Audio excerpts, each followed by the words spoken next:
Most people are waiting for their life to change so they can feel gratitude, to feel abundance, to feel whole. You know, that's the old model of cause and effect, you know. So if you're living with emptiness, you're living with lack, you're living with pain, most people have been conditioned that something out there has to take away this emptiness or feeling inside of them. But if you believe that you're creating your life and you're living by lack, well, lack isn't going to create abundance, right?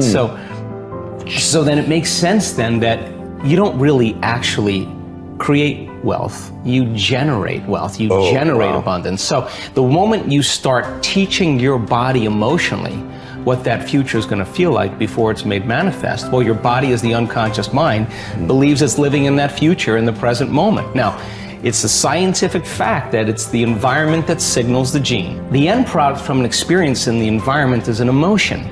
So when you begin to embrace an elevated emotion, you're beginning to signal the gene ahead of the environment. What's the importance of that? Well, genes make proteins, and proteins are responsible for the structure and the function of your body. And the expression of proteins is the expression of life. So by you creating an elevated emotion and teaching your body what that future will feel like before it's made manifest, your body's starting to live in that future reality in the present moment. Now here's the key.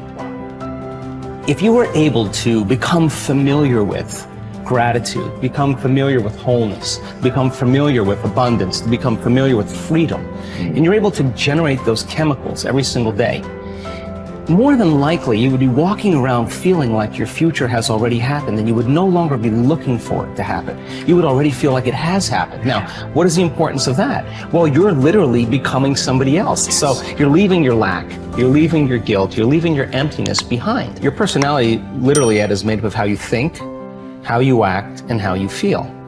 And how you think, how you act, and how you feel is your personality, and your personality is intimately connected to your personal reality, your life. So then if you want to change your life, your personal reality, you got to change your personality. And here we go again. You got to start becoming conscious of your unconscious thoughts. You got to start noticing how you act, how you speak. You got to pay attention to how you're feeling. Some people would live in guilt their whole entire life and don't even know it's guilt because at least it feels like them. So then when you start doing that, you begin to objectify your subjective self. So then when you begin to make small changes, back to thought, a new thought should lead to a new choice. A new choice should lead to a new behavior. A new behavior should create a new experience, and a new experience should create a new emotion. And that new emotion is teaching your body chemically to understand what your mind has intellectually understood. Now your body is embodying the truth. I believe in human possibility, human potential, and I think that one of our biggest limiting beliefs is the belief of how limited we really are. And so my interest is to give people the science to begin to understand how powerful they really are. And I think that science really is the language that does that really well. And the new sciences like quantum physics and neuroplasticity, neuroscience, neuroendocrinology, psychoneuroimmunology, the mind-body connection, epigenetics, all of those sciences point the finger at possibilities. So I want to create a language for people from a philosophical or theoretical standpoint for them to begin to understand what's possible. But then I want to be able to have those people begin to wire that information in their brain completely, because learning is making new connections, right, in the brain. But remembering is maintaining and sustaining those connections. And it's so much easier to lose our vision than to remember it, right? So then we have to begin to hardwire the brain or install the neurological hardware in preparation for an experience. So the more people understand what they're doing and why, then the how gets easier. So I want to then set up the conditions in an environment, in a workshop where people can begin to apply or personalize what they learn so that they can have an experience. An experience then further enriches the brain. But the prize of an experience is an emotion. And once you start feeling unlimited, once you start feeling abundant, once you start feeling worthy, now you're teaching your body chemically to understand what your mind has intellectually understood. So knowledge is for the mind and experiences for the body, and people begin to embody the truth of that philosophy. Now, if they can repeat it over and over again, it'll become innate in them. It'll become natural. Second nature will become easy. They'll begin to master that philosophy. So I want people to begin to understand that thoughts are very powerful. Feelings drive our thoughts, and that they can begin to create a better life for themselves once they understand some of these principles. Your capability is constant, but how much of it you use depends upon the identity you have for yourself. For example, if you feel certain that you are an outgoing, outrageous person, you'll tap the resources of behavior that match your identity. Whether you see yourself as a wimp or a wild man, a winner or a wallflower, will instantly shape which capabilities you access. You may have read the book Pygmalion in the classroom, which details the dramatic change in students' performance when they become convinced that they are gifted.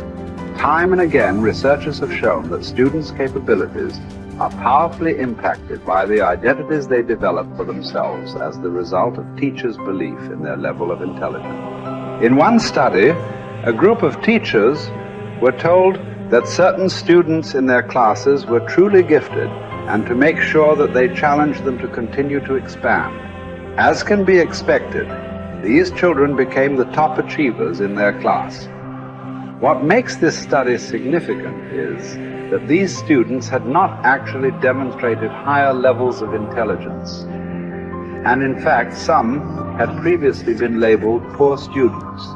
Yet it was their sense of certainty that they were superior, which had been instilled by a teacher's false belief, that triggered their success. The impact of this principle is not limited to students. The kind of person other people perceive you to be controls their responses to you. Often this has nothing to do with your true character. For example, if a person sees you as a crook, even if you're an honest person and do good things, this person will search for the sinister motive behind your acts. What's worse is that after making a positive change, we often allow others in our environment who have not changed their image of us to anchor our own emotions and beliefs back into our old behaviors and identities. We all need to remember that we have tremendous power to influence the identities of those we care about most.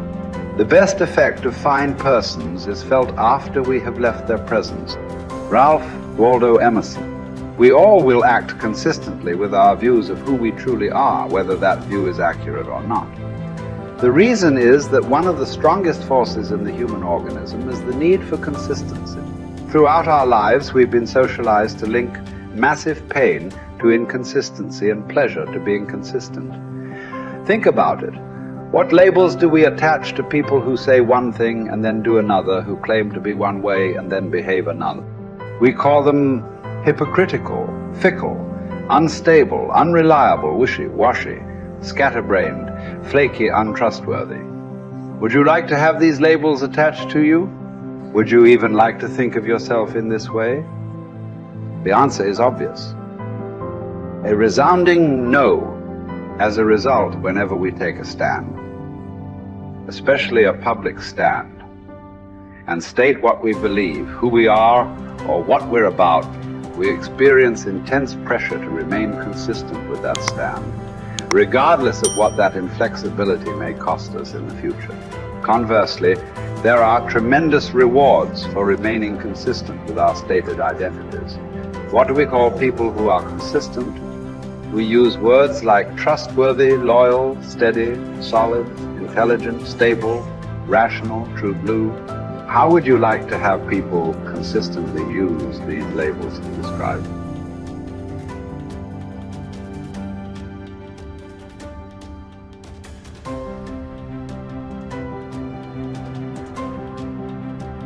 Becomes irrevocably tied to your ability to avoid pain and gain pleasure. Life is a game we are all bound to lose. The man who looks for the morrow without worrying over it knows a peaceful independence and a happiness beyond all others. Whoever has said, "I have lived," receives a windfall every day he gets up in the morning. Confronting the worst-case scenario saps it of much of its anxiety, inducing power. Happiness reached via positive thinking can be fleeting and brittle. Negative visualization generates a vastly more dependable calm. It is a ridiculous thing for a man not to fly from his own badness, which is indeed possible, but to fly from other men's badness, which is impossible. Hour by hour resolve firmly to do what comes to hand with dignity and with humanity, independence, and justice. Allow your mind freedom from all other considerations. This you can do if you will approach each action as though it were your last, dismissing the desire to create an impression, the admiration of self, the discontent with your lot. See how little man needs to master for his days to flow on in quietness and piety. He has but to observe these few counsels, and the gods will ask nothing more. When force of circumstance upsets your equanimity, lose no time in recovering your self-control, and do not remain out of tune longer than you can help. Habitual recurrence to the harmony will increase your mastery of it. If you apply yourself to study, you will avoid all boredom with life. You will not long for night because you are sick of daylight. You will be neither a burden to yourself nor useless to others. You will attract many to become your friends, and the finest people will flock about you. Life is neither a glorious highlight reel nor a monstrous tragedy. Every day is a good day to live and a good day to die. Every day is also an apt time to learn and express joy and love for the entire natural world. Each day is an apt time to make contact with other people and express empathy for the entire world. Each day is perfect to accept with indifference all aspects of being. Perhaps struggle is all we have because the God of history is an atheist and nothing about his world is meant to be. So you must wake up every morning knowing that no promise is unbreakable, least of all the promises of waking up at all. This is not despair. These are the preferences of universe itself. Verbs over nouns, actions over states, struggle over hope. And here are two of the most immediately useful thoughts you will dip into. First, that things cannot touch the mind. They are external and inert. Anxieties can only come from your internal judgment. Second, that all these things you see will change almost as you look at them, and then will be no more. Constantly bring to mind all that you yourself have already seen change. The universe is change. Life is judgment. Each of us is impermanent wave of energy folded into the infinite cosmic order. Acknowledgement of the fundamental impermanence of ourselves unchains us from the strictures of living a terrestrial life stuck like a needle, vacillating between the magnetic pull of endless desire and the terror of death. Once we achieve freedom from any craving and all desires, and we are relieved of all titanic fears, we release ourselves from living in perpetual distress. Once we rid ourselves from any impulse to exist, we discover our true place in the universal order. The composition of our life filament is exactly right when we accept the notion of living and dying with equal stoicism.